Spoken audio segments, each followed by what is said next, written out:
Hello and welcome back to yet another episode of the people behind the pedals. It has been a minute since I did one of these. Very glad to have with me today one of the finest demoers on YouTube, Cohen, aka Spiralcaster Plays Pedals. How's it going, Cohen? What's going on, Phil? It's good to see your face. Great stuff. Yeah, no, it's going to be great to catch up and get your thoughts on some different things. Obviously, we're both in the same similar kind of YouTube space, so it's always interesting. I find it fascinating to get another person's perspective and their experiences in doing what they do.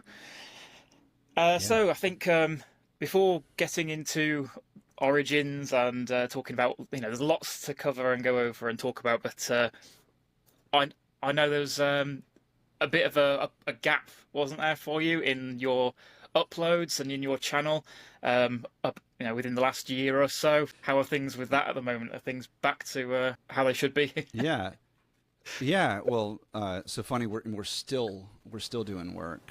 We've been back in the house for a year, but it was right at the end of 2023, early 2024, and we couldn't put it off any longer. Essentially, we live in a raised home. And right. It's like 1.5 feet off the ground. It's common here in Louisiana. We've got raised homes because of flooding. It's right, and rainwater and stuff like that.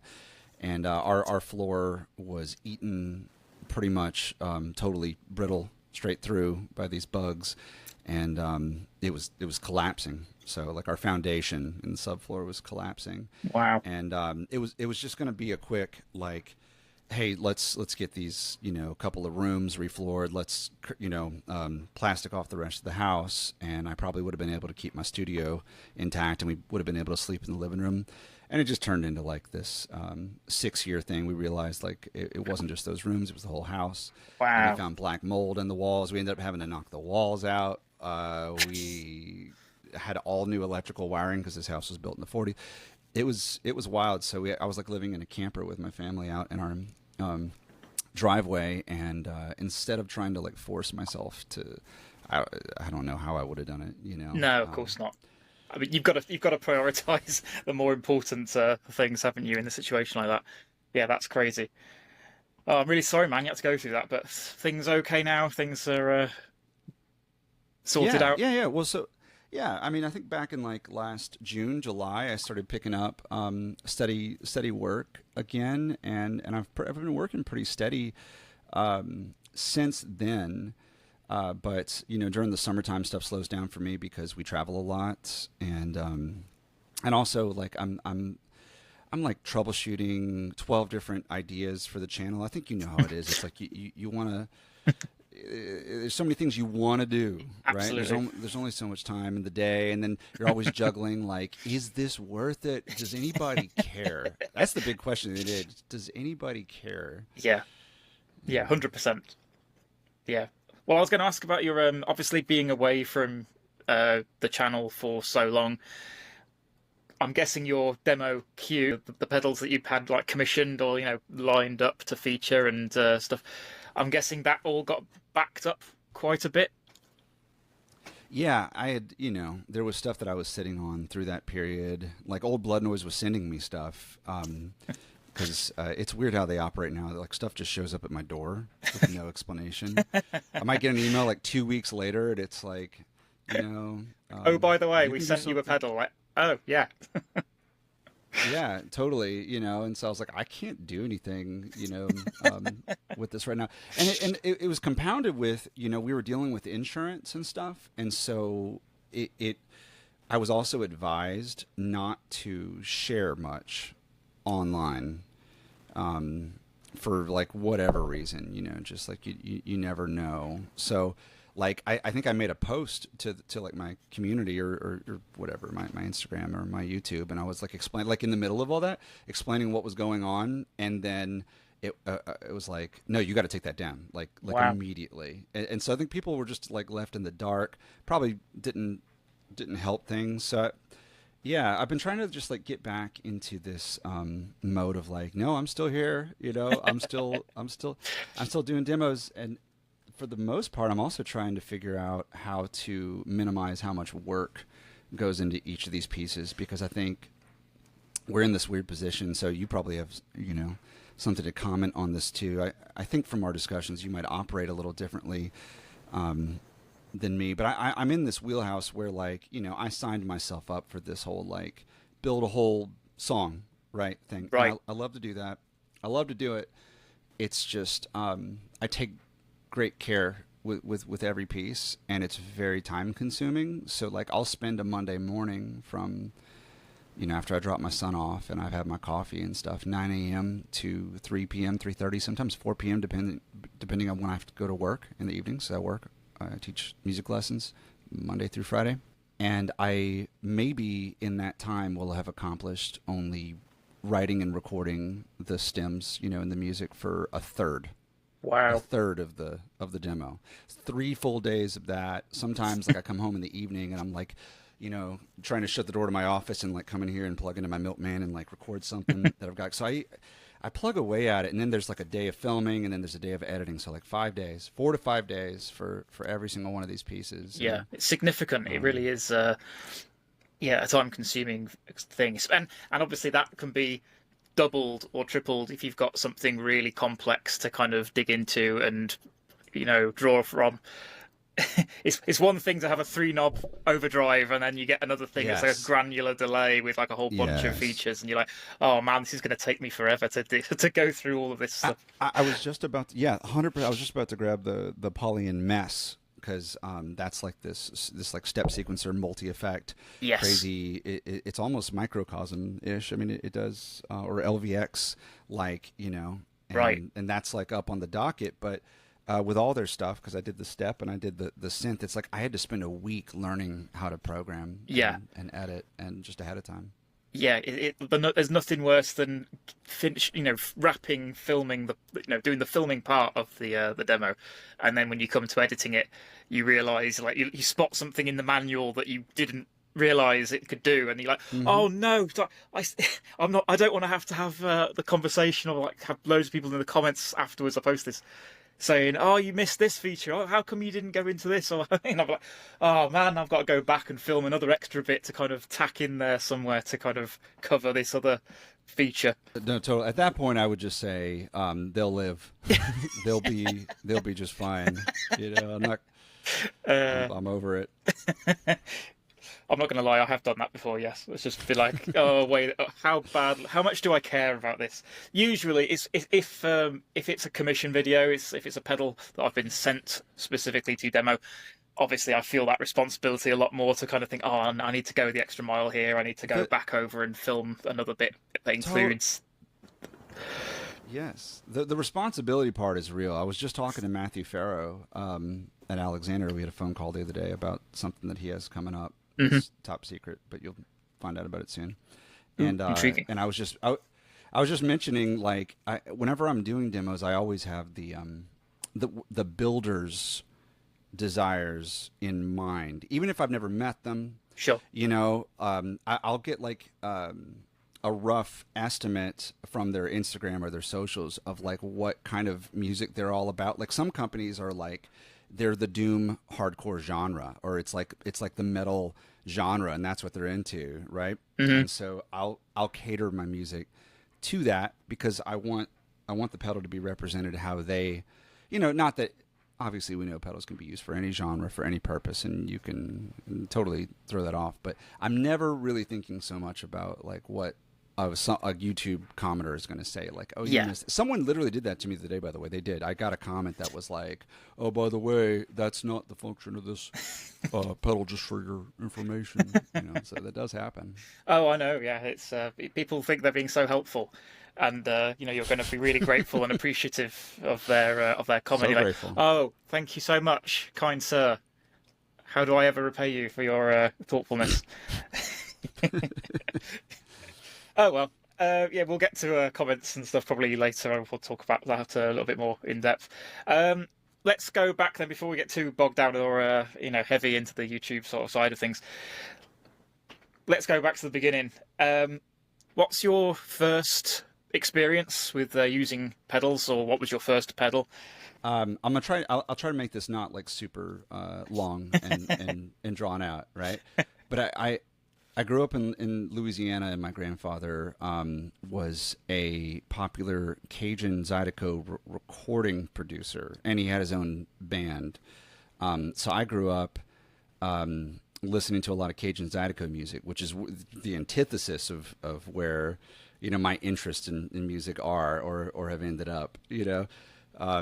But it was cool because, you know, he always had like really, really good musicians over there, and he was just a gear nerd. He plays accordion, and very little guitar, just kind of noodles around. But he had like 13 American, you know, Fenders in his studio, multiple drum sets, rack gear. You know, he showed me how to use Pro Tools when I was 13. Oh, nice.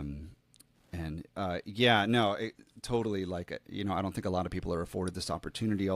Even though, and this is another conversation, but we're entering this new era where like recording, producing, and even instruments are becoming a lot more accessible, which, you know, has its pros and cons, but I think ultimately is a net positive I thing, agree. you know, especially, yeah.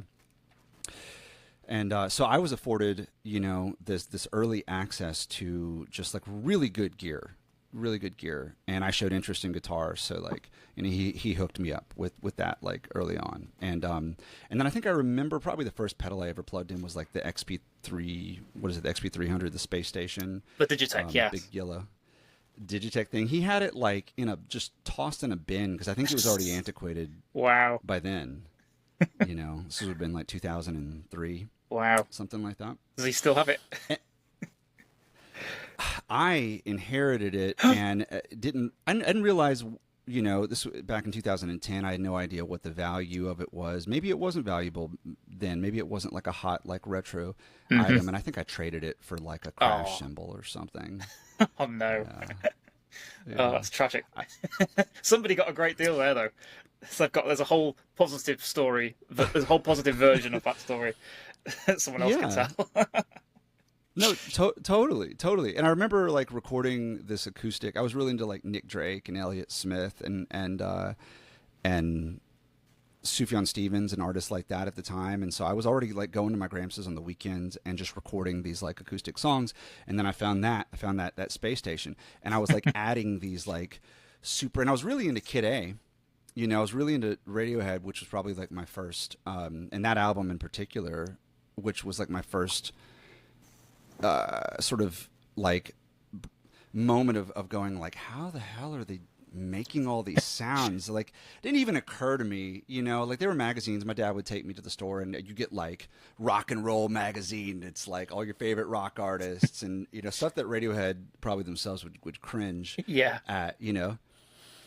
So I didn't look into it that bad. And then other than that, that one pedal that I was like goofing around with, I went on to like have full on bands. Like I had a ska band in high school performing. We're doing like gigs all over the city. And then I had like a folk rock band that did really well here in the city as far as like a local band goes here. And I had gone past even using that XP3, you know, 300, I'd stashed that away, and I was just playing into like PV 410 classic with a foot switch, kicking my overdrive on and off, like all of our shows. I had no effects. I didn't even have a tuner. I had a clip-on tuner, and I went on tour like with my first band. So this is where I'll wrap it up. But like, bought my first pedal on tour. I was like 18, 19, and it was like coming off the high of playing our first gig in Mississippi, hitting up Florida, and we had made a bunch of cash the night before. So then we stop at a Guitar Center, and we're just like burning a hole in our pockets. Yeah. Right? What do we do with this $400 that we made off of T-shirt sales and door money? And bought a Boss SD1, and finally got a TU2 tuner. And those are the only two pedals I had for like a year. Amazing. And for most people, well, a lot of people, that's all you need. A lot of people would say, yeah, that's me sorted. That you know, the kind of music that a lot of people play, that's, you know, what more do you need than that? You know, maybe a delay, but, you know, other than that, you're compressor, sorted. you know. Yeah, I wish someone would have told me. I wish some grandpa would have told me, like, you're no good without this. To be fair, for a first pedal, I mean, granted, you said you'd had a lot of experience with, messing around with effects and things as well before that point, but still, for a first couple of pedals, that's not bad. That's pretty good going. Yeah, yeah. And you still have I, them. no, Okay. no, no. Gear is very transient for It is. me. Okay. It's very transient for me. Yeah, I probably inherited that because of my gramps, who's a very giving and caring individual, and I'm his only grandson. Well, I was only biological grandson, and my dad's brother adopted like later in life, but they're in Tennessee, so I was just there. So I inherited like all of this gear through the years, and I think it maybe developed this sort of like impermanence condition Yeah. in me. I'll try this, I'll try that, I'll try that. I don't need to hang on to that. I might get something new. Fair enough. Fair enough. That's that. But yeah, still, that's an impressive first start, I'd say, into the world of effects. Leaping ahead, then, predictably, to quite a few years, I'm assuming, to the point where you decided to make pedal demos and make that a thing. Like, what was the thought process, or what led up to transitioning from that to making demos to put on YouTube? Yeah. So I was a college dropout. I, I think I always had this idea in my head that if I just tried hard enough and I believed in myself and I had like a lot of positive support and I ran a record label down here, a lot of great friends, a really good music scene and community down here. I just thought that I could be playing on stage and making a living and writing music. And so as I was like getting into my 20s, the reality of the struggle of being like a performing musician, and then coinciding with like meeting my wife and wanting to like kind of settle down and have like some steady income, and started teaching music lessons and everything. I had to go through like a decade of living that lifestyle until 2019. So I went through a decade of being in various bands, running a recording studio, trying to make a living, recording bands in the evening, booking shows, trying to make a little side income off the door there. I think for people that want to be in the music industry, in the music scene, and it was very different 10 years ago, it was very different 15 years ago, it was very different 20 years ago, as the monetization of music has shifted greatly. And in a lot of common areas, it's shrunk, right? Yeah. And so we still do this. Like as musicians, we try to find multiple income streams from using our skill sets. Yeah, it's like what we like to do. So like I had a stint for 4 years where I went into the film industry and I was a sound mixer. I was an on-set sound mixer and a boom operator. It's like, how can I use my sound skills in a real world application and make money? And that quickly like became my life. And so through all of that, which is very like run and gun, like gypsy like work, where you're like sleeping in one city working on a film for 3 weeks, then you're driving to this other city and you're staying up in Hilton's and everybody smokes cigarettes, so I was smoking cigarettes, and it's like just this unhealthy lifestyle. It's great for certain people, but like yeah, I really wanted to like get something steady going and start my family and things like that. And so fast forward to 2019, I had been doing this band Neon Mountain and writing all the music. We were like out to the point where we mic'd all of our own instruments on set so we could run to a Behringer X32 and wirelessly transmit to our in-ears so we can play to a click, so I can have pre-recorded samples doing all these synth parts because I couldn't find a synthesizer player in town that could do all this weird stuff. We had our own light show, and it all became such this dramatic like hullabaloo every single time that it came to like do a show. Email your friends, text your friends, hey, come out, and the older you get, the closer you are to your 30s. It's like the harder it is to rally the troops.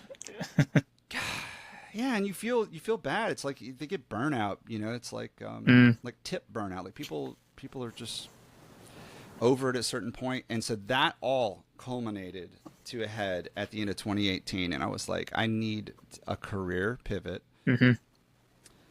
and I don't think that I can do this anymore. And then I was watching, I was obsessed with pedals for the last 4 years, trying to make my my parts in this band Neon Mountain like a reality. So I had learned like all, you know, I had done what probably some people that might be watching this interview or people that watch your channel or watch my channel do, where you do your research, you learn about buffers, you learn about, you know, loop switchers, you learn about you keep a milliamp chart of all your, you know, pedals draw, because why the hell isn't this in some kind of central database? Like Yeah. what a giant Well, I pain think in the ass. for me, it was Reddit. It was everything that I learned about pedals. Pretty much came entirely through the guitar pedals subreddit. So I mean, when I first found that space, that forum, it was just a an amazing resource, and I was like, oh wow, you know, the people, you know, I've been in a few forums before that, and they're all people that are into the blues and rock, and that's basically, you know, where it caps off for them.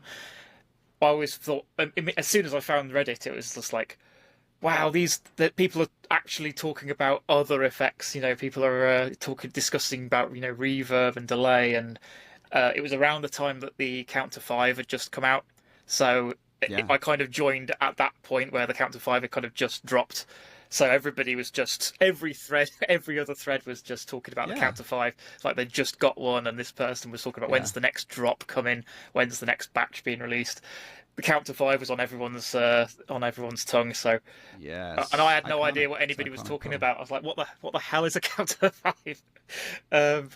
Yeah, that was kind of like being dropped into the deep end of this world of effects that I had no understanding or awareness of, and then yeah, immediately hooked. So yeah, I think a lot of credit goes to that community for being so you know, just how broad a spectrum, you know, the people who are in that community It's a great cover. resource. It Yeah. is fantastic. Yeah. Yeah, I learned a lot from that community. So yeah, it's been great to give back to that as well, to kind of help you see other people who are clearly, you know, asking the same questions that I used to ask, and you think, ah, Yeah. I know the answer to this. So Well, it's funny because I was using the forum just the other day. I'm not as active on Reddit as I once was, and no, same. that comes that yeah that I think for me just came from like having a kid, and just like the very I'm using up every minute of my day lifestyle, and I'm on my phone so much. I have a hard time with Discord. Like I have a love-hate relationship with it, because like I've got some friend groups that are in certain Discords, Right. and crazy enough, I'm actually about to launch my own Discord group. I've been considering So doing the same thing, but again, I hate Discord as well. So I'm like, oh, I should probably just not bother. I don't, you know, and I don't hate it inherently. It just it's inevitable. It draws me to my phone Yeah. more. And so I'm in the middle of my day, and I'm in the middle of a Zen moment, and I'm focusing, and then here comes like a thread on Discord, and people want to know stuff, and it's Hmm. time sensitive, and if I don't Yeah. respond now, you know, there, and then I'm on it, and it's like I love talking to people. This is something that I'm gonna have to learn how to juggle and just be an adult about. Yeah, because I think there's so many great discussions, you know, because you're so immersed in this community, in this industry, and so also, you know, it's a pleasure to get to talk with you too, because Back at you. or anybody, you know, that's really been in this scene for this long, because there's so much changing and evolving, and there's no handbook, there's no hand guide, there's no hand guide for us on the artist end. You know, not that the builders aren't artists themselves. In fact, pretty much every builder that we know is also Phenomenal an artist, guitarist and in their own right. Yeah. absolutely, and creative, and that probably doesn't. They live in the shadows there, because like all their time is sucked into, like, you know, what is the market? They're Mhm. wrapped up in worrying about tariffs and what is the market going to respond to, Right. and what, you know, am I going to build this pedal and sink all this money into it and order all these parts just to like sell 10 units, and then Yeah. all these concerns. So there's no playbook for how to navigate this industry, you know, at all. Yeah. Absolutely. Yeah. I think about that a lot nowadays. Of myself as well, just thinking about how you know, the fun creative part of what we do that's what we do it for, and then the positive feedback that comes from that as well is obviously its own reward as well. But then there's all the boring admin and day-to-day kind of stuff that you have to do on top of all that as well, that seems to take way more time than what you've the fun bit that you're actually doing it for. So yeah, sometimes I think like, oh, is it really worth it? Like, am I getting out enough from what I'm putting in? But ultimately, I think it is worth it. Yeah, there's always the videos that don't perform quite as well or get the recognition. Maybe they're not blessed by the algorithm or whatever. They don't get noticed as much. But yeah, I think overwhelmingly positive in the long run. Like you said, I think it's a net positive. So yeah, well, and I think I don't know if you're this way. And I think there's just a lot of different perspectives to have on being a YouTuber, a lot of different takes. But speaking for myself, I don't particularly feel like a YouTuber, and I never have, and I've never approached my channel that way, which is probably to its detriment. But something, it is what it is. Like you've never seen me make a video where I jump up in the beginning. I'm like, hey everybody, what's up? Guys. Like and subscribe. Hey guys, yeah. Yeah, and I'm experiencing more and more fatigue of this as my 8-year-old is watching, like, we're telling him more and more, like, okay, only educational videos, and then he goes on YouTube Kids, but every single video, whether it's educational, he's learning about scorpions, or he's learning about, sharks or whatever, it's just the most annoying individual with, a very insincere tone, and everything's sped up, and everything's maximalized to increase, you can tell these people have like studied the algorithm, they've studied the YouTube arts, and so I've just never had that approach. I very much in the back of my mind, I think my my internal ego matches Johnny Greenwood's external demeanor. Appearance. Yeah. Demeanor. Yeah. I just want to be that dude in the background. I don't care if you see my face. Yeah. And I just want to be making never does cool music. Never does any kind of public appearances or stays out the limelight. Just gets on with it. Just does his thing. Yeah. Which sounds, I could see how someone watching this is like, but you did a whole freaking series, and like it's very unnatural for it. It was very like not in my element. So that was a struggle. Now again, we will cycle back around to that as well. Obviously, there's a lot to talk about with that series that you mentioned.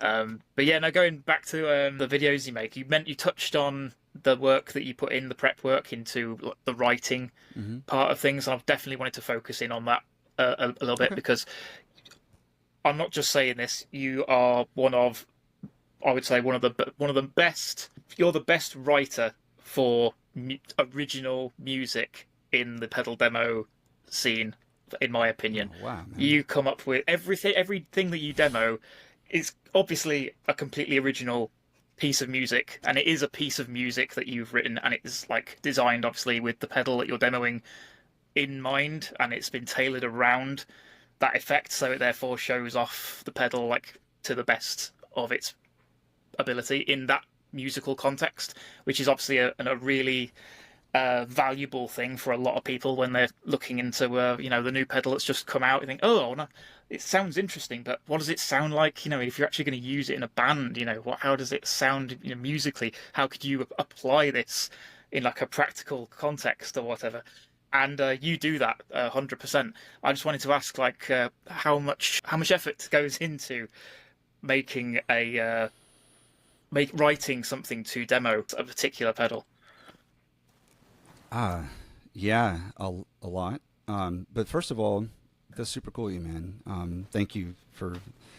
I don't know. I don't take compliments very well. I'm weird about it. No, credit where it's due, man. Like, you work hard, and it shows.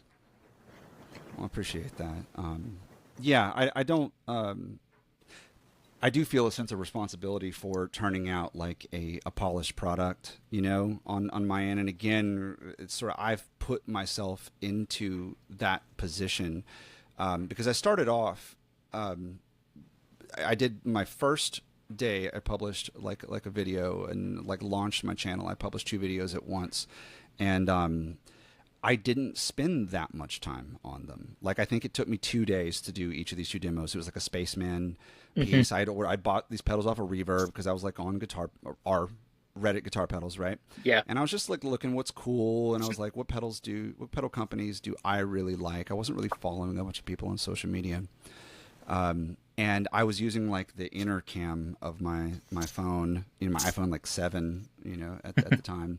And I didn't know anything about filming. I didn't put that much effort into it initially. The writing, like I just got like some drum samples, and then I just wrote some riffs, and I was used to writing. So I think that's maybe where like the start of this comes. And I don't want to over answer this either, but what I care about the most is composition. Like that's my nerd brain. My nerd brain is wired less on guitar playing per se. So like I was never a big scale practicer. I was never a big like learn this person's solo note for note. Like I grew up like teaching myself a lot of Rage Against the Machine riffs, things that were repeatable, accessible, recognizable. I could go hang out with my friends and I could bust out Killing in the Name of, and they would know exactly what I'm doing. And so it was always the compositional things that interested me. And that's what I was doing in my band. And that was the only reason I had a band, other than when you play live, that's a great feeling. It's really cool, but it's very transient. And just all this prep for this one, blow your load night, and you get this experience, and then it's like nobody's going to come out to your show for another 3 months because you're just playing the local town. And I was kind of fed up with that. Like I wanted a situation where I could write music and not think it to death. I know so many creatives. I know so people email me still that are like, hey, they'll say things like, I've been making music for years, but I've never had the confidence to really like see it through to a finished product and push it out. Here's some stuff that's been sitting on my SoundCloud for a few years and stuff like this. And I think people get really caught up in the details and the nuance of like, what are the industry levels that this has to be mastered to? Does my mix meet this? And like, God, reference mixing, like comparing your track to another track. Like, God, I actually have like a inert like aversion to comparing my music to other people's music because I'll get really insecure. I'll be, I remember downloading like Let It Happen. I know I've gone way off topic here, but this just pertains to writing and production in general, because everything that I do is, you're talking about effort. It's not just the writing. There's a lot of production that goes into this, right? And I have a background in recording, right? So I have that skill set in my tool belt, where I've for so many years practiced recording different amps and different styles, different mics, direct into cab simulators, ribbon mics, dynamic mics. Should I use 2 mics on an amp? Should I put some distance? Should I dual amp? And like, I've gotten it down to, I think, a science where, I've experimented enough through these things. So in my writing process, there's a ton of production, but I'm like speeding through a lot of that stuff where I think it would take like someone that's new to this even a lot longer to do something like I'm doing. So, I mean, I'll just get you from like a typical demo, right?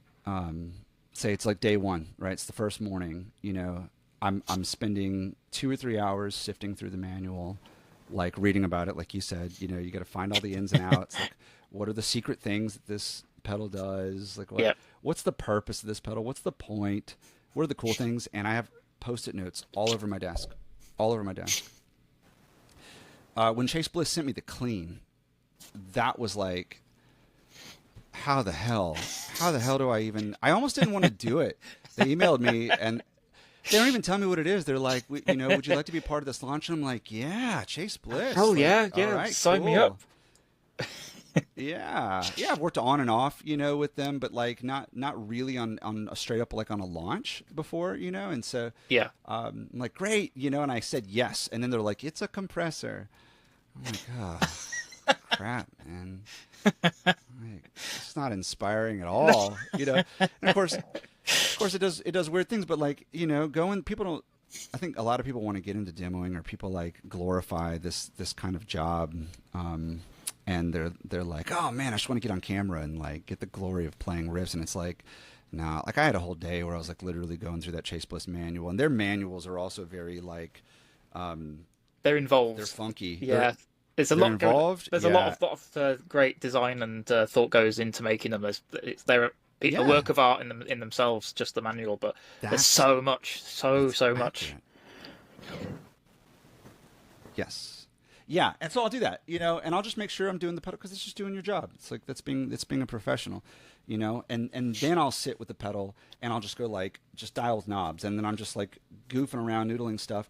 I've already done the prep work of like hunting down drum samples because like I work with drum samples specifically because I already put so much time into writing and the production of this that if I had to program my own beats, I mean, it would just, yeah, it would stretch out 35 hours for a piece to 45 hours. Right? Sure. And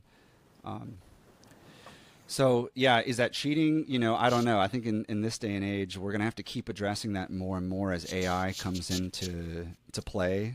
Like, how much are the digital resources that we're using cheating? But I'll have everyone know that other than drum samples, everything that they've ever heard in my demos is extremely organic. Like, I really am sitting here. And I'm a noodler. I'm an A-Beer. Like people want me to make videos on writing, or I've gotten that request before, and it's just a very, very hard thing to communicate because it's a very personal thing. Everybody's perspective approach is very different, and I think a lot of times YouTube videos are geared towards hacks.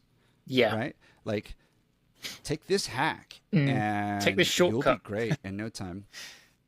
I really don't like that mentality. No. I really don't like that mentality. People approach writing very differently. I'll sit here and I'll go through 12 iterations of a chord progression until I feel like it sounds interesting enough. And I also hold myself accountable for like trying to create, I guess that's the word, like interesting stuff. Like I could sit here and I could just strum some chords and I could have a much easier time about it. But then, and this is just for me. Okay. What I get out of a demo at the end of the day is it's less about the $300 that I get paid, you know, or whatever my rate is for that particular job or that particular pedal, and more about like, did I create something that's really cool? You know, like I geek out about that. You know, I nerd out about that, and I feel like I've got this weird thing where I want to build up a collection of work that like my son can look back on. I don't know if that sounds weird. Like when he's like 20, I get it. You know, Yeah, or even when I'm gone. Yeah, like building sort of a body of work that I'm proud of. So I will put the time and care. I'll take an hour and I will run something over and over again, and I'll mess with the dials on that pedal like over and over and over and over and over until I'm like, that is the coolest sound, and then I'll track it, you know, and so it's sort of putting that kind of time into it that kind of screws me in the end because I'm working way too hard over here. What I've been talking for a minute, so yeah, no, that's fine. I was just going to ask, guitar wise, you often go for your is it a Jazzmaster or you've got that you use for a lot of your videos? So I was going to say, do you have a go-to guitar that you usually use for demos, or is that just one of many that you'll kind of grab for whatever you're feeling at the time? Gear's transient for me, and so I've had many guitars on the channel. In fact, in like the early days, I was like, you know, I was doing way too many guitar projects. It was very annoying. In fact, it was really offsetting my income greatly. It's just not a good way to balance this at all. And so I have it narrowed down to 3 guitars right now, and it's like these 2 Telecasters that you may have. I have them right behind me. Definitely need to nerd out about some guitars here. Yeah. So I've look at that, it's beautiful. My ox blood, Stunning. Yep. And I need to make a video about this sooner or later. You know, I work with Richard at Indra Guitar. Oh, sorry. Yeah. I work with Richard at Indra Guitars in the UK, and I've ordered these since like 2020 or 2021. I've probably ordered about 12 or 13 guards from him, but all my guitars. It's gorgeous. That's the Troy Van Leeuwen Queens of the Stone Age. Okay. This TVL Fender. Fair enough. Master, and I've modded it some different pickups. It's very, very nice. Yeah, you've reached over 10,000, 10.5, I think, 1,000 subscribers on your channel. Yeah, man, I just ticked over myself. So, yay us! You know, it feels good. And I was going to ask of your, I think it's just over 280 odd videos on your channel. Most of them have thousands of views, which is awesome. But I was wondering, is there a particular video that you've made? Obviously, we talked a lot about the work that goes into making each one. Is there a particular pedal that you've made that you think, that didn't do quite as well as I would have liked it to, or that deserved a bit more attention, I think? Like, I'll notice I'll drop a video, and like in the first day, there's maybe only like 200 to 400 views, and for a lot of people, that's you know, a good bit. Yeah. And I think I've just been doing this so long that like part of me is just like you've gotten used to a certain level.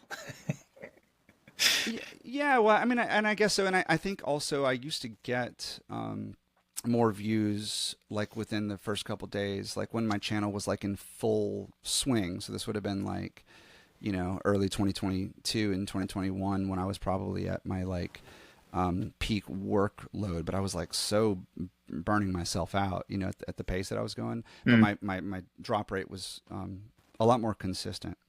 Was there a video that I was disappointed didn't do? I made some tab videos, and because I would get occasional requests for can I get tabs for some of your riffs, and it's like I write this stuff, it's very in and out of my head, like I track it and I'm like, oh my god, I don't even know how I got a clean take of that, and I double track everything that I do, so I have to force myself go back and watch your own videos to think, what did I do there? Now I did try and you want to know some juicy insider stuff to my vids, and then you can go back and watch my vids and go, oh my god, I see it now. Go on.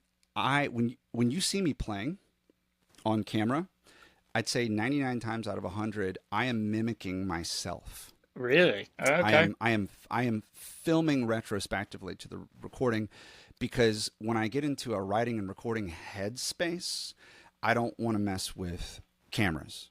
Right. And also I'm recording over the course of like 3 days. So my clothes are different. I might be clean shaven on one day, you know, and yeah, having like a camera set up, like the whole time while I'm sitting there for an hour, like working something out. And then I'm like, okay, get my shot, you know, like, no, like I just want to focus on writing the music, creating the music, I get in the headspace. And then on the after I've got the track arranged, I have to take little iPhone clips of myself, by the way. So after I write something, I take a video of myself, and I'm like tutorially teaching myself what the hell that I'm doing.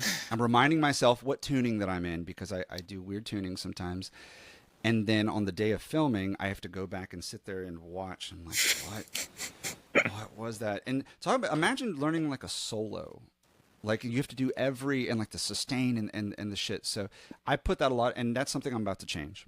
I'm about to switch. I'm about to pivot. This is like one of my like streamline goals. I'm like, I've got to figure this shit out. Yeah, that does sound like a lot more work than is needed, to be honest. I get it. I do get it though. Yeah, and I'm weirdly, I'm pretty good at it. Like I'm pretty good at mimicking, because it's myself. It's like me. You know? So I have my own habits, and it's like, it's not another guitar player. But to answer your question, I made some tab videos, and I had to go back, and it was very time consuming. And then I had to like go through a tab editor software and everything, get it right. And just not a lot of engagement with that. I have no idea. Maybe there's like 20 people out there that took that and learned something with it, but nobody emailed me and was like, you know, I've been working on these, you know, I'm really excited. So I kind of stopped. It's even more annoying when it's something that, you know, you've been specifically asked to do, and then you do it, and then there's there's very little, response, and you're like, I thought you wanted this. Loads of people were saying about, Yeah. oh, please do this. There were two people. There were two people that wanted, you know. So for them, it was great. I'm sure they got everything that they wanted out of it. But yeah, it is a lot a lot of work, especially like you saying before about you're getting a commission video, and obviously you're getting income for your time, compensation for the work that you're doing, which is probably not proportional for the amount of time that you're working. Yeah, but still, it's something. It's something to kind of offset, what you're doing. But then when it's something like that you're doing off your own back that you're putting out there, there's no return at all for that. That's just your own time that you're doing. That is 100% right. That's 100% right. So it's even more demoralizing when you don't get the response back from that. And you're like, oh, come on. And I'm sure this happens to you too, and I'm sure this happens to all of us creatives. This industry isn't, isolated, and in that we're trying out things, we're throwing spaghetti at the wall and trying to see what sticks and helps grow the audience. Well, what I find a lot of the time, and this is just from my perspective, I find that it can be all just as stressful or just as frustrating when it works the other way. When I get a video, a pedal sent to me from a builder that I then, like we were talking about responsibility before, I feel very much, that burden on my shoulders to kind of present, this person's, potentially over a year worth of work. It's their baby. Yeah, gone into producing this design, and then it's up to me to show it off and, try and sell it ultimately. And you think, I'm doing these people, I want to look after this builder. I want to make sure that they're happy. I want to make sure that people watching this are going to find it appealing. Yes. And it feels so bad if the video drops and doesn't do that well. If it's obviously, I think the demographic of people who watch my channel are more into the weirder stuff. So I think usually when I drop a pedal, a demo of something that's a bit weird, that tends to do better, or there's a little bit more interest there than the 3-knob fuzz or that kind of thing. So there is a little bit of a feeling of disappointment on the behalf of a builder that if a demo drops and doesn't do that well. But then I can just as easily put a video out of a pedal I've bought myself that I don't owe anybody else anything for. I just make off my own back, and that's different. And I think might be interesting, like maybe like this what I use from you were talking about drums a minute ago. For my videos I use just a Boss RC10R for my looper and rhythm section. Only basic, but the drums I think sound passable enough that they're okay. So I just use that. But when I first got that pedal, I thought, before I got the pedal, I was doing a bit of research on YouTube to try and find out what the quality of the drums were like, and I couldn't really find anybody covering that information. There were some videos out there talking about the looper and what the looper could do, but not as much kind of focusing in on the drums. So I remember when I first got this pedal, I thought, right, I'm guessing I'm not the only one out there that wanted to know about this. I'm just gonna put out a huge video. I think there's like 280 odd drum samples in this pedal. So I was like, I'm gonna cover every single drum pattern in this pedal, and I don't care how long the video is. I'm just gonna do it and just put it out there.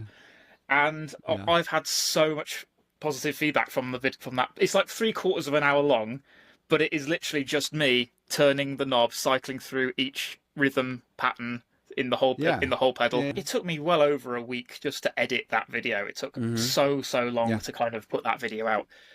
And that one did really well. There's a fair few thousand views on that video already, and it's not even a year old yet. So I think it will be like a useful resource out there for different people. But again, it's great when it works out like that. But then, like I say, it's the pressure or the disappointment can be there. You feel that burden of responsibility when it doesn't work out, when when at a time when you really want it to. Well, I think we're also we're shooting in the dark, trying to figure out what kind of community is really out there, watching our stuff. And you make a demo for a product that's a big brand like Boss, Roland, EHX, you're already expanding your potential audience and your potential demographic. That's something that for me has always worked against me because I'm not really doing demos for any big name brands. It's like it's all these little niche boutique, right? Yeah. Boutique was the word, and so I'm already narrowing that audience down. And I'm always in the dark over here trying to figure out like what do people want, what do people need. But at the same time, like I'm bound by like my wife and I have an understanding that this is my second job, this is my second income. So I can't just be like buying pedals off of Reverb to do free content with, hoping that I'm going to get a couple thousand views and make $10 in ad revenue. Yeah. Off of that video. Like I've got to have substantial work coming in. I think a lot of people just maybe that are coming into this do it for the glory. A lot of people that are still just doing it for the glory, and I really, it's not super important to me. You actually, anyway, that's another thing. Yeah, no, you perfectly segued actually into the next question I was going to ask you about. Okay. You, like me, you feature a lot of newer, upcoming boutique builders and smaller builders, one-man band operations, and things that rightly deserve totally. More exposure, which is very admirable. And I was going to ask, is there a particular pedal company that you think we need to be paying more attention to that deserves a lot more of a spotlight? Yeah. If I think about it, I'm sure I'll come up with a few, but like right off the top of my head, Freak Scene Effects, who makes the Cold Wave and Coil, and he's got several pedals at this point. And I think the Cold Wave's the only one that I have in my hand. I haven't done this in a long time where like I email a boutique builder and I'm like, hey, I'll make you a demo for super cheap if you send me that, because I really want that. And he made like a Boss CE2 clone, but he made it better. He like opened up the high end of the EQ and put in a preamp and gave it like a vibrato mode, and it sounds better. It sounds better than a Boss CE2. Wow. And it's gorgeous. I was like, this guy really has a fantastic ear. And then I've heard demos of all his other stuff, and I'm like, wow. Because I think people that are coming in new to pedals, it's not like I was not susceptible to this. When I started out, I thought every company was big. Like every company was cool. Like every company is... It's all kind of mysterious, isn't it? Like a lot of times you don't see the faces of these builders. You don't see, you don't know much about them. And back in 2019, a lot of them didn't even have Instagram pages. And so there's just this, this company designed something that looks really cool. It's got all these knobs and switches. But I think as you've probably figured out after playing hundreds of pedals yourself, that not all pedals are made alike. Definitely not. It's clear sometimes when some builders just have a particularly brilliant ear, and on top of like some builders just have a fantastic design sense. Like they'll design their pedal and it's extremely efficient. The layout and the interface is just like immediately accessible. So I find that Silktone, although I feel like Charles gets good credit, but Charles Henry from Silktone has one of the best ears for dirt that I know.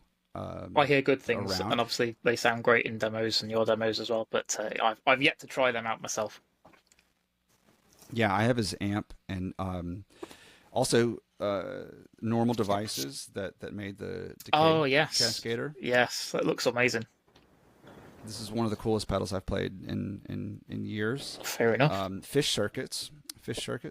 That makes the echo limiter and the astronomy, and I played their board of stuff at NAMM in January, and immediately, like on all their dirt pedals, I was just like, oh my god, this sounds incredible. Like I'm not having to screw around with it. And I'm trying to think, because I feel like I don't want someone who really deserves praise Oh, I'm sure to the get list could go on and on and on, but God, certainly could for me. Like, yeah, there's loads of people that deserve their yeah. flowers. I'll wrap it there. It's so weird though that you mentioning So, Freak Scene, because I literally just had my first pedal from them today. They've got a new release coming up that I was fortunate enough to be um, privy to. So I've uh, I've got to do a demo for that at some point. I think it's September the 5th, off the top of my head. cool. I think is the Very release cool. date Very for cool. that. So Very cool. I've got a bit of time. I need to make Yeah. sure make sure I do that one justice if I can. If I can. But, Oh, I'll say one last thing is Polyend.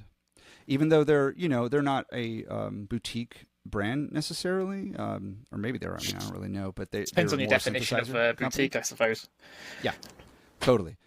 Totally, but they're more of a synthesizer company. But they've Hmm. released two pedals in the last, drum machine pedal and this multi effects, and that drum machine pedals. That's like hands down the best sounding, most like versatile, feature packed drum machine pedal there is. Period. And the That's mess is cool. awesome, so I'm working with that. Yeah. Awesome. Have you got a demo for that one yet, or is that one you're working on?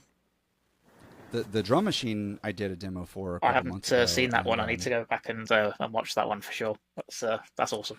spent a lot of time. Yeah, it's really cool. Oh, 100%. I'm going to work later on tonight on the night shift, so I'll be watching that one for sure later on. Okay. Yeah. Further on for the B part of that last question I was going to ask um, Uh-huh. is there a pedal company that you have your eye on that you haven't had a chance to work with yet, but really want to? Earthquaker, I haven't really worked with directly. They sent in something for the LMSN series back in 2022, and I've candidly done some demo stuff, but that was always me purchasing the pedal on my own Right. in the past, and they reached out to me just recently.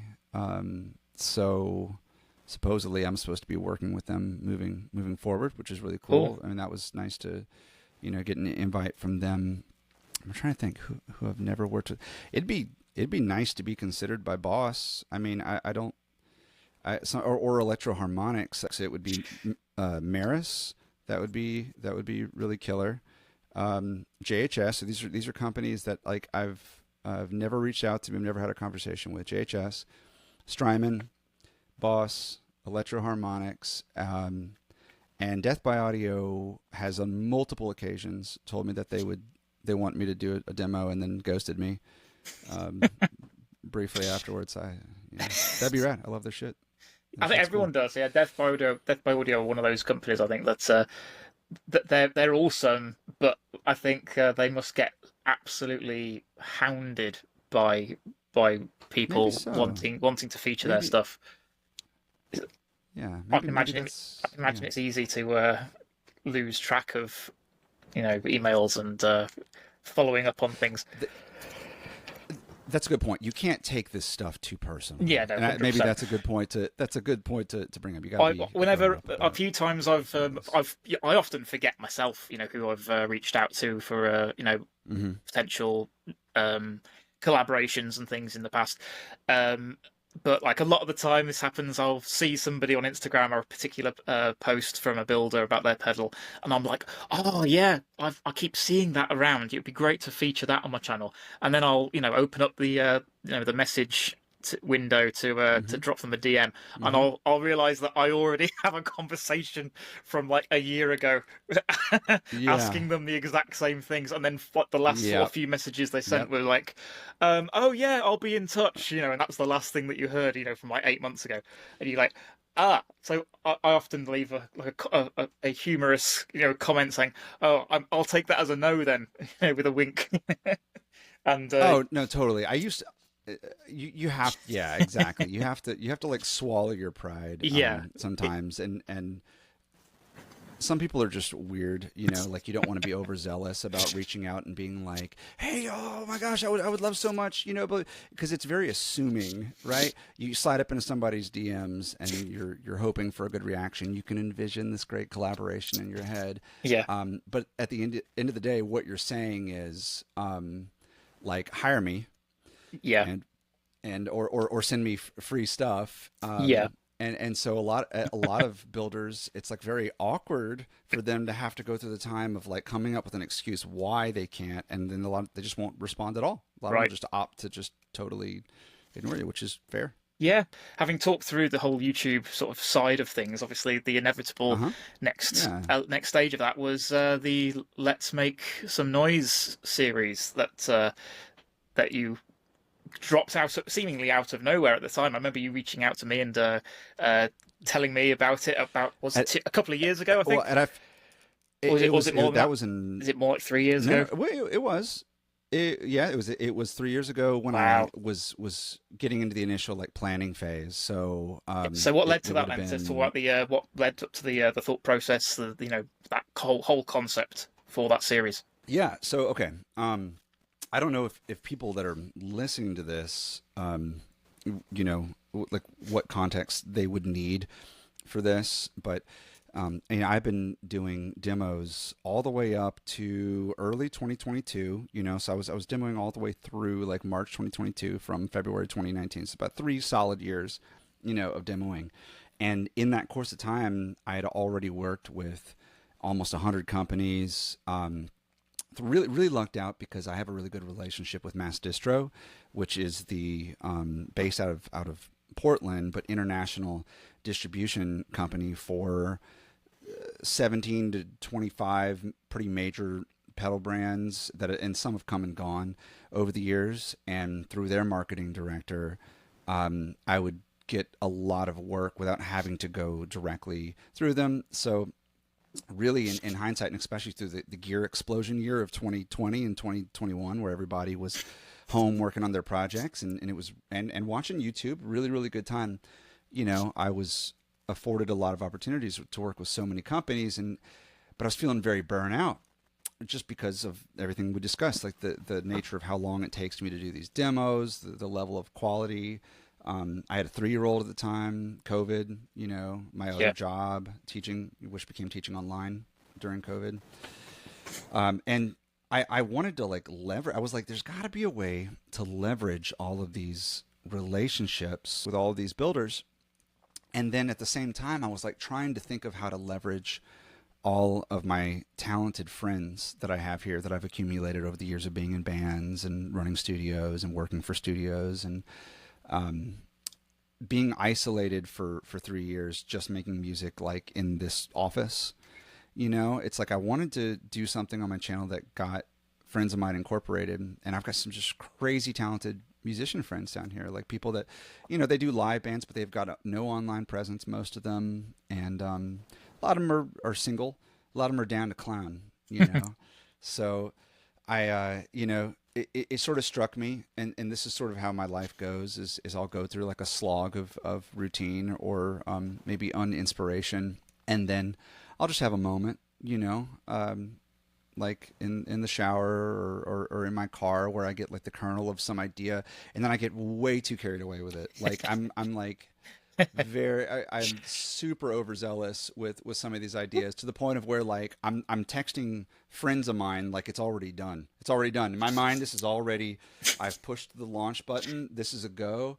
And I'm just throwing stuff out, and then I'll get the eye roll, the inevitable eye roll from so many friends like, whoa, dude, slow down. You got a lot on the line here. I did this about meeting my wife too. I met one night, and then I was like already emailing my friends. I was like, I want to marry that girl. And they're like, dude, Jesus. I was going to work the next day. I was like showing people her Facebook profile. And I was like, I'm telling you. And I did. So I had this idea, and, and of course then I had to flesh it out, but I was like, I want to do something really big. And long story short, this turned into me having to have like a million Zoom calls, phone calls. I got some rejections. Some people were nice enough to listen to me blather on for 20 minutes about how cool this was going to be, all just to say, Nah. are you trying to get... Well, yeah, they're like, what are you trying to get me to send you free stuff? Because if that's the case, I'm just going to go ahead and shut you down right now because of whatever X reason. Like, we're backlogged, or, So, which is fair. It's all fair.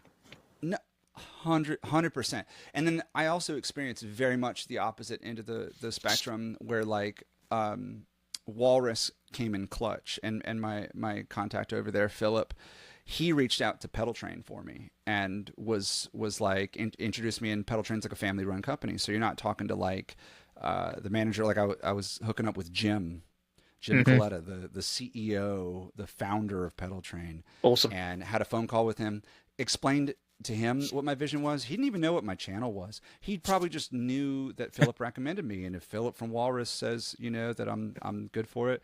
And so on that, like just on that footing, I mean, they contributed a ridiculous amount. I mean, I don't think I did the math, but at least $5,000-$6,000 worth of pedal boards, and That's they awesome. contributed money to feed my players, you know, in these sessions, and like get everybody, you know, paid a little bit. That's too, awesome. which was just wild. I can still And then remember. me Still being, remember you doing that. Was like after the first couple of? Was it the first couple of episodes that you made already before that happened, or was it before it even started? no.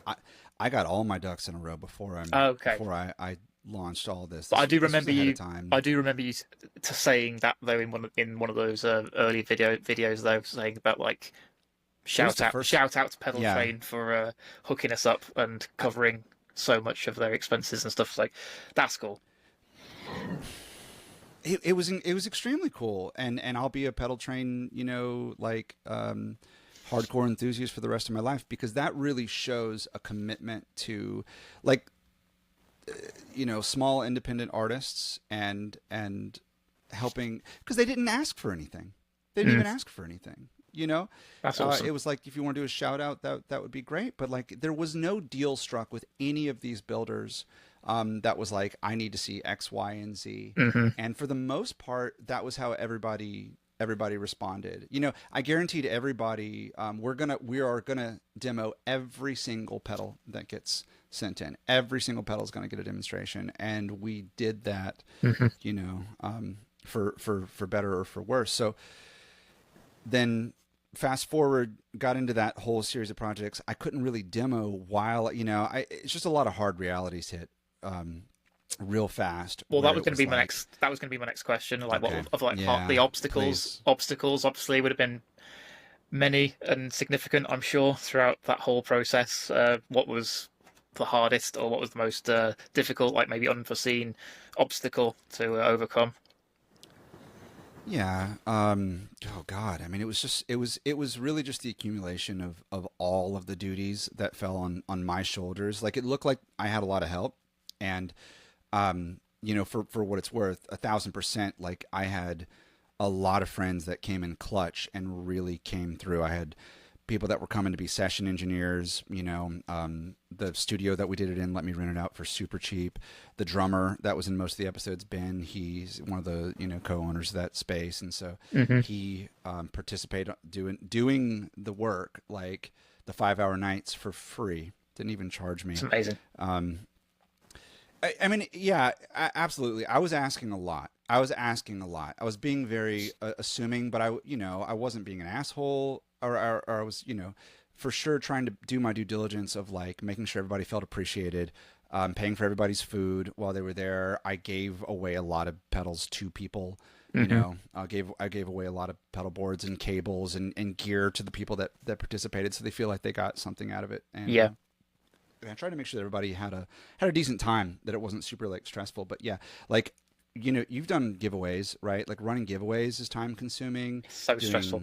Flyers, it's very stressful in and of itself, and especially like on a grand scale like this. I think I want to address one thing, because like I'd take up probably like another hour going into like all the details, and it's not worth it. But just to like, one thing to say, that like, I think one thing that stressed me out hugely and made the series stretch on for so long was that I definitely had this fear that I wasn't giving enough back to the pedal builders that sent all this stuff in. We did demo everything, and like, that was like a feat. And so literally every single pedal, you know, we did, but it's like we were only able to do like a 30-second to minute long, you know, run for each one. It was just the only way. It was the only feasible way to do this. And so in the back of my head, I'm like, oh God, do they like this? Is this cool? And there's always that, and I think you'd probably experience this or recognize this, like when you're pairing one company up with another company, and then like some builders are just weird about this. They're like, I don't want to send you stuff for you just to end up promoting a competitor's company, in the same video. Like, how useful is that to me? I had a builder tell me that, like, straight up. Really? One time. Like, I did a demo for them, and at the end of the demo, like, just as part of the demo, like, I put another pedal in my hand, because I don't do that. You don't see me do that. I do that often. for pretty much every video. The second half of every video I do, I go, here we go. Let's, that was the focused, demo section talking about this specific pedal. Now let's hear it in context with with some other effects, and experience it in a different way. And I've never had anybody criticize that or say that was not what they wanted, thankfully. But until you said that now, that's not something I even considered being a potential issue. So that's wild. Yeah. Well, I had a builder reach out, and he was like, "Why am I paying you for a video that you made and you featured somebody else's pedal in it?" And I had to explain. I was like, this is pretty common. I was like, this is very common in pedal. Is this your first time on the internet? Yeah, is this your first? Yeah, 100%. But I think, I felt bad that it dragged on so long. But it was literally a matter of me, like the whole series, right? Like it was different than I set out. I think I wanted to do like 12 weeks like straight, and then it turned into a year and a half. But part of it was because I wasn't making any income, and companies were emailing me with new releases, and they're like, hey, are you going to be on this? And I'm like, I'm in the middle of oh my God, how do I do? So I was like demoing, and I did a bunch of demos for like Walrus and OB&E, like in the midst of all this, and I really just had to stretch it out. Okay, then all right, series is done. I collapse on the floor. I mean, my God, dude, that was just a weird mental headspace for me, because I just felt like I was taking so long, and people were so sweet about it. I mean, and Jim from Pedaltrain. I was like dreading having a phone call with him after this, because I hadn't talked to him, and that was the thing. Is like I didn't really hear from most of these builders over the course of it, other than Seth from Old Blood Noise. Like they shared a bunch of my stuff, which was really cool. He's not at the company anymore, but like a lot of these builders were kind of just they're focused on their own lives. They're focused on their own. They sent me some stuff a year ago, and that's like in the furthest reaches in the back of their head. Like so.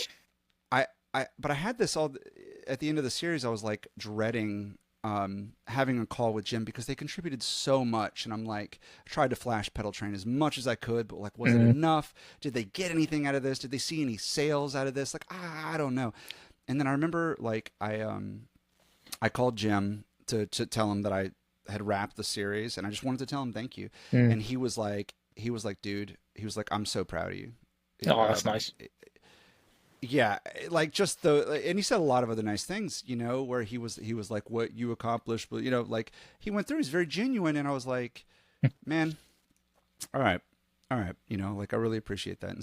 And that was the same thing with so many of the builders, like very, very cool community. Can I just say before you go on, I just want to say a comment on what you just said then.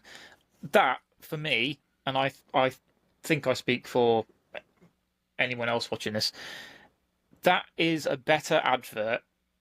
That story, just him, how, his attitude to you and, being that generous and everything, that is a better advert for his company and his product than, I don't know, 30 demo videos. Like, I've been a Pedaltrain customer for years at this point. I've got, I think, 3 Pedaltrains at the moment, and I've had easily 6 or 7 over the years.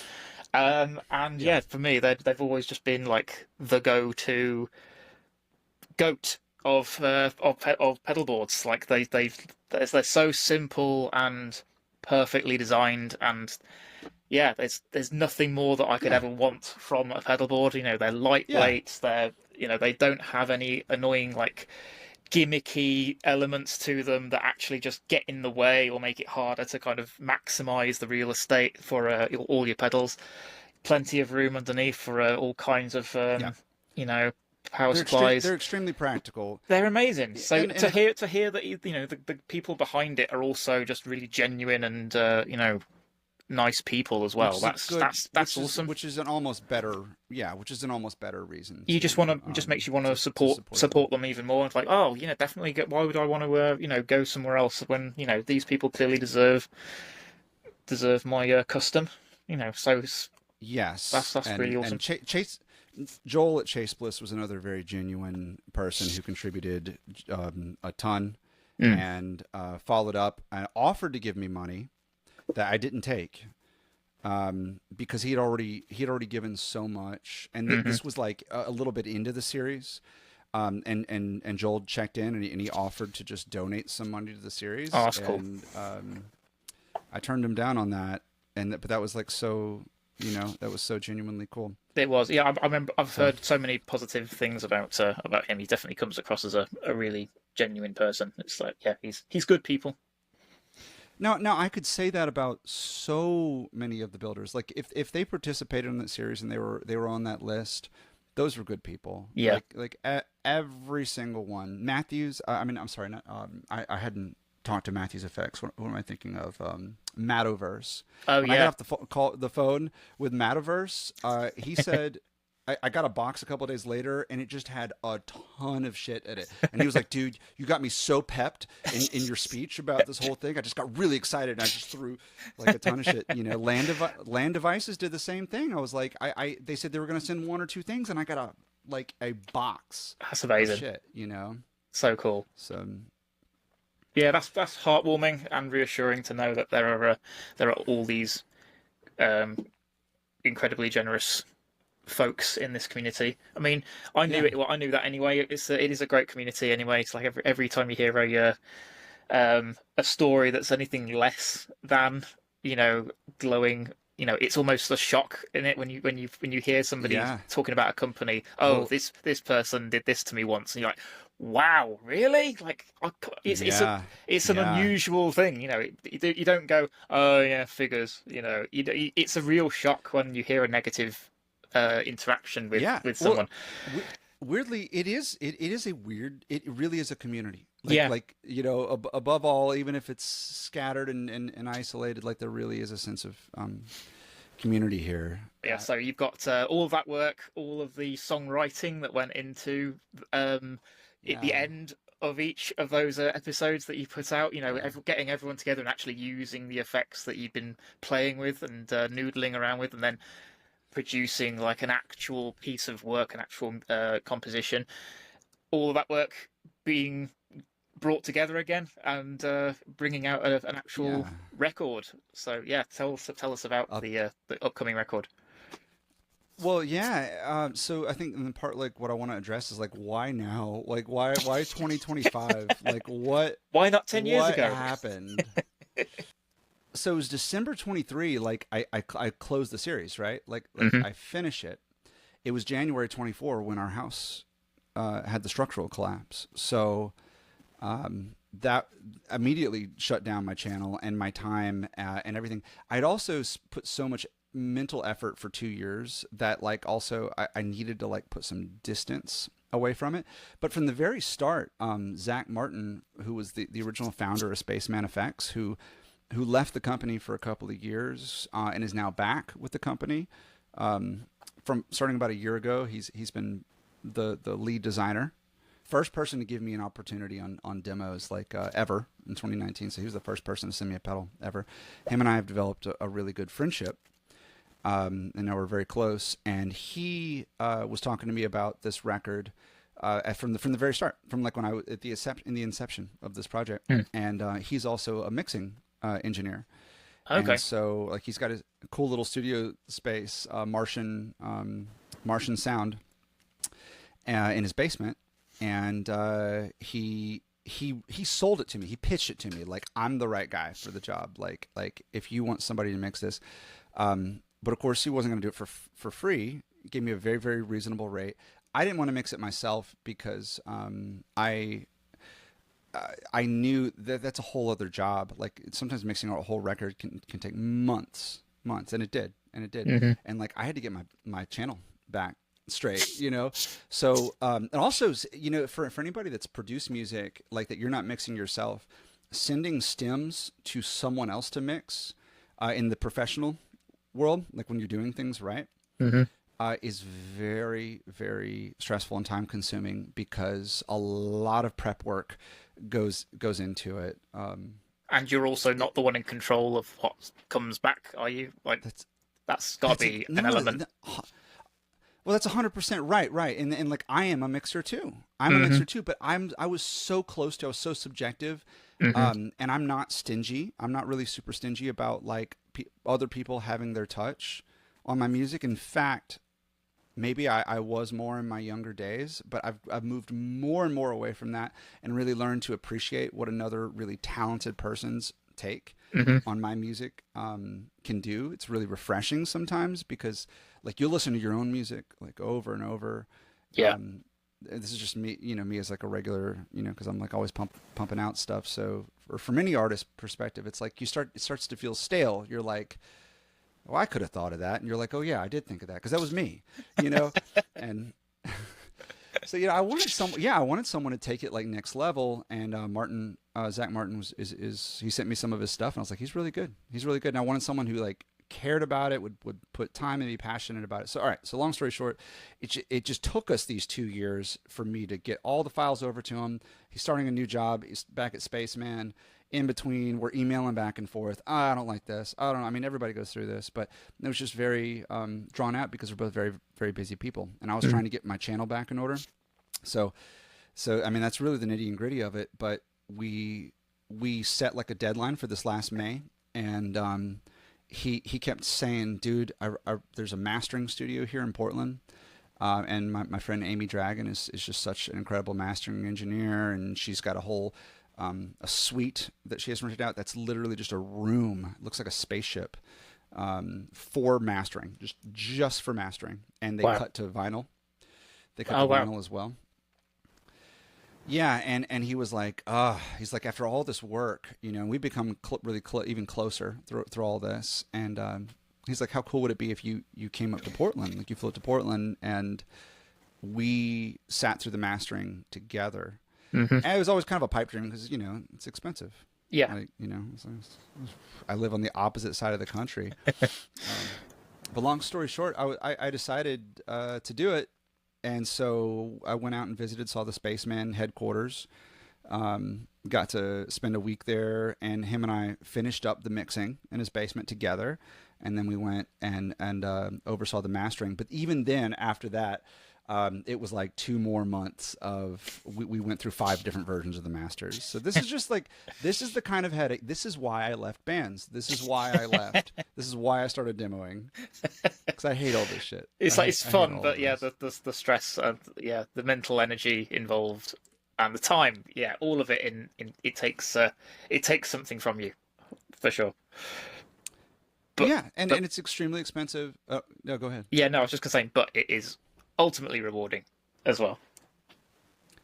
Yeah, I hope so. I got to throw a shout out to one of my very best friends, Toby Hoshman, because he helped bankroll the production of the mixing and the mastering and the production of the vinyl. So he's just a good friend that like wants to see me succeed and is helping out because That's awesome.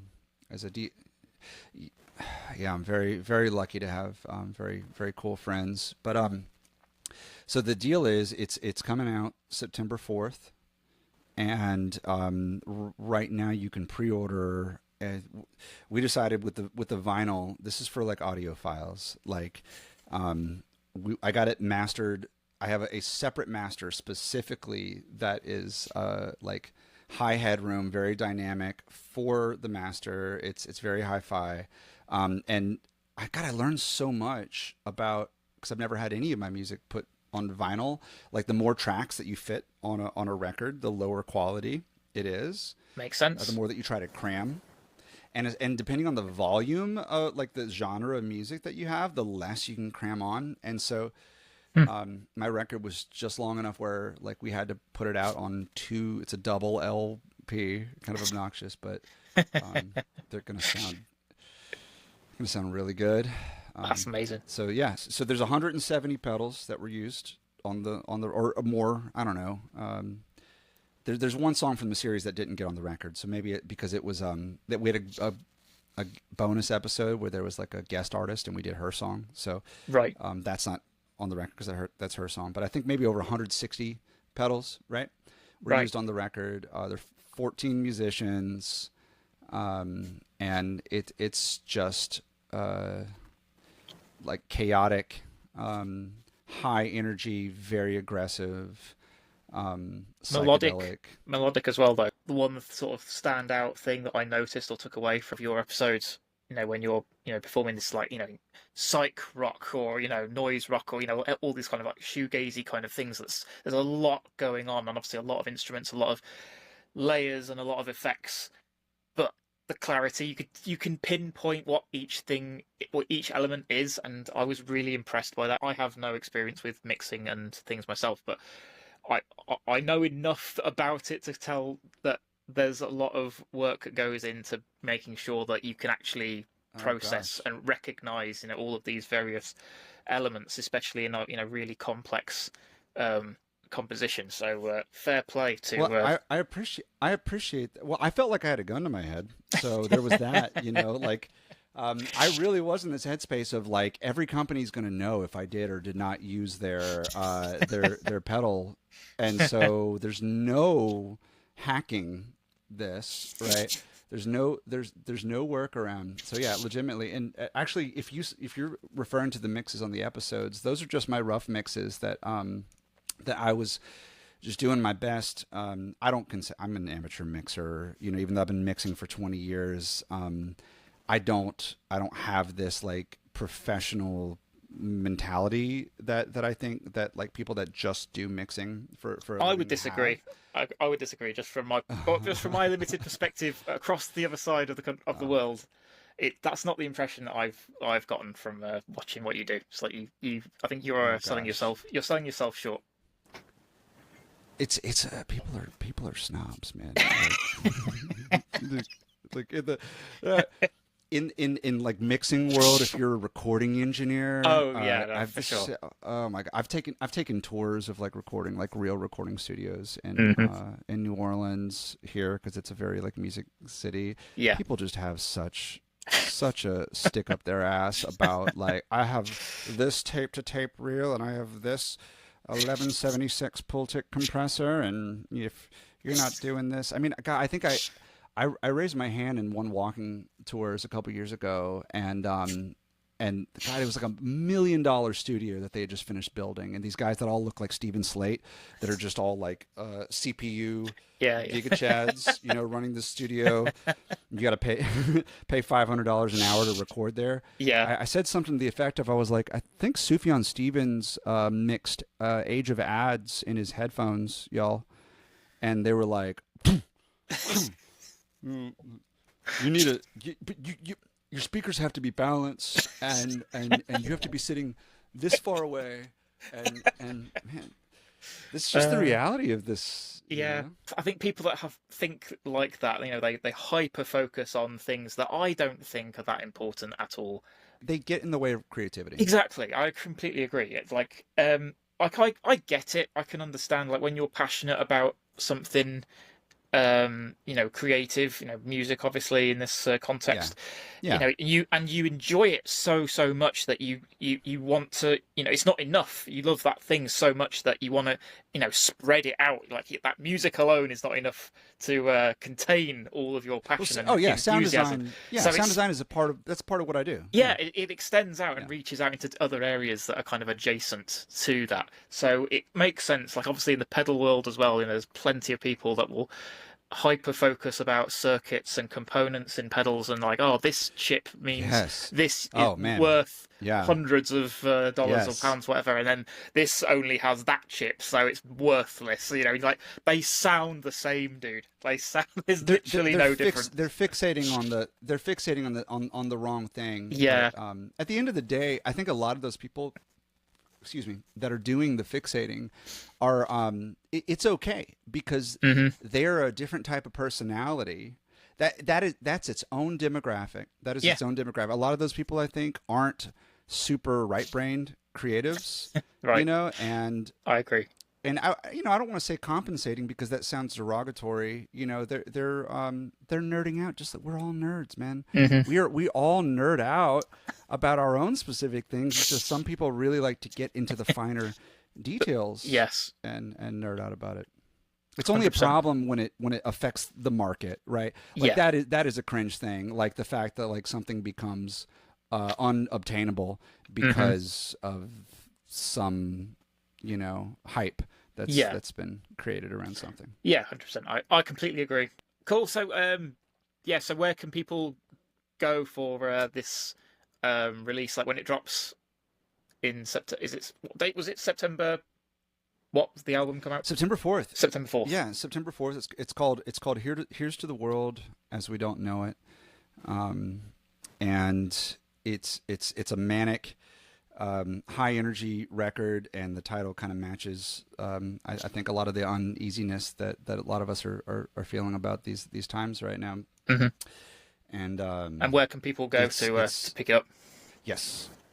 Right.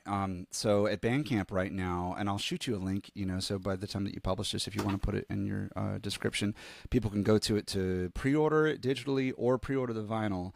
And the first run of the vinyl are going to be, they're going to have a bonus track on them that are vinyl exclusive. So you'll get a Awesome. bonus song that's never going to be online digitally, that I'm actually singing on. Cool. So, yeah, it's a special thing just for the vinyl, and it's also going to be on all streaming on Spotify and everywhere Awesome. else anybody wants to check it out under Spiralcaster.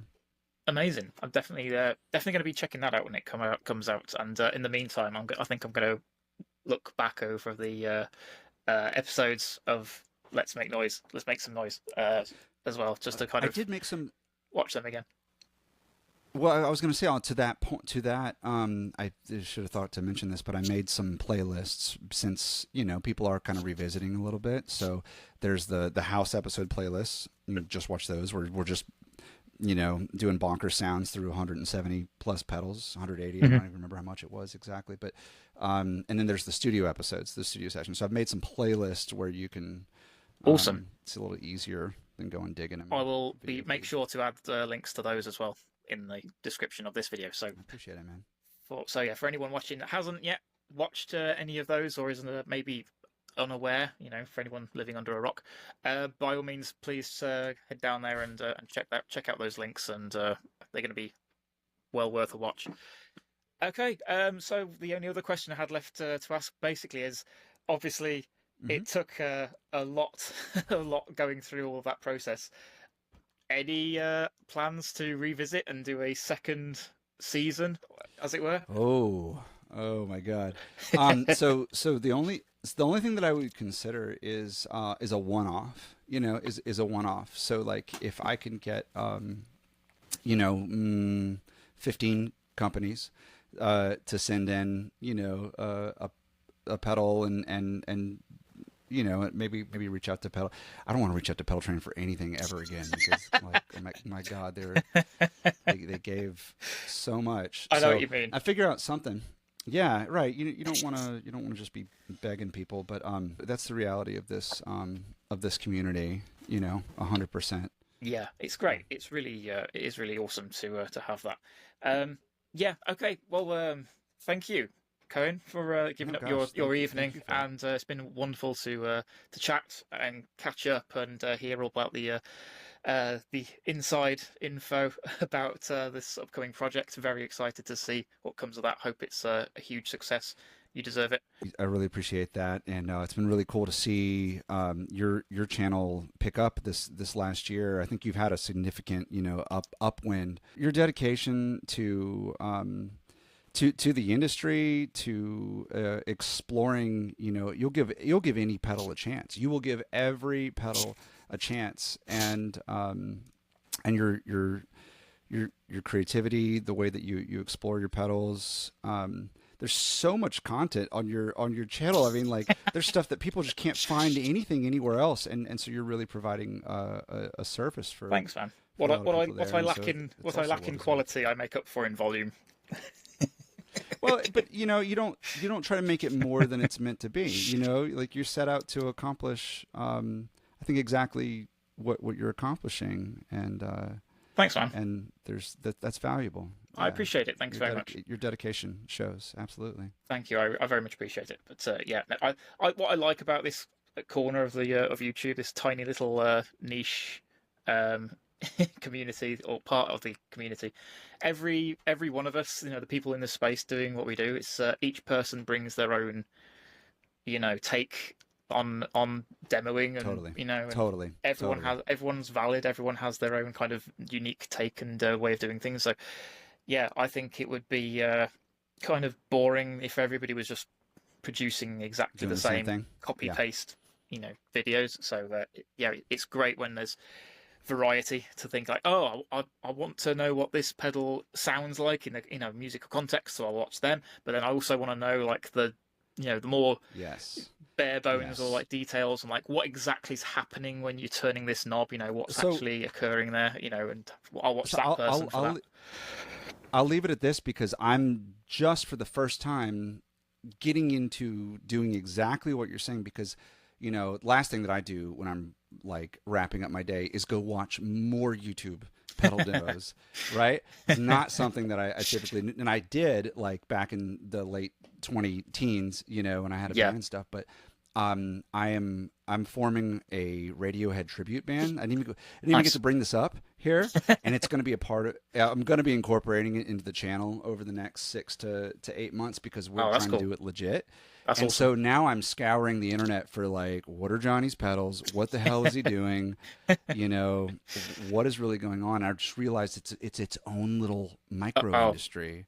I mean, it's like I think it's this generation or our generation's Dave Gilmore-ish, isn't it? The Gilmore-ish website, you know, just like focusing on his effects and all the people, you know, of the generation behind us, you know, were all hyper focused and obsessed about what effects did Pink Floyd use throughout all their eras and different albums and things. It's and the same thing.